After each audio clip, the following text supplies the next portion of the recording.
आस यही ऐतिहासिक तथ्यगुड़िक विषय आलोचना करवा। एक, केउं घटना पर मुसलमान माने ब्रिटिश सरकार को विरोध करथिले? ब्रिटेन एवं तुर्की युद्ध पर। 2, केबे और केउंठी मुस्लिम लीग एवं भारतीय जातीय कांग्रेसर प्रथम थर पर मिलित अधिवेशन बसथिला?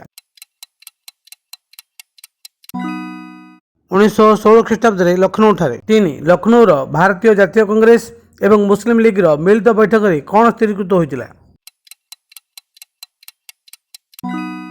डोमिनियन स्टाटस दाबी करवा। 4, भारतीय जातीय कांग्रेस एवं मुस्लिम लीग मिलित अधिवेशन ब्रिटिश सरकार ऊपर कौन प्रभाव पकाइला? सरकार में भारतीय संख्या वृद्धि है एवं स्थानीय स्वायत्त संस्थार संख्या वृद्धि घटला। भारत में प्रथम स्वायत्त शासन केबे प्रतिष्ठित होता? 1882 ख्रीष्टाब्द। 6, केउं भाईसराय समय भारत में स्वायत्त शासन संस्था प्रचलित होता?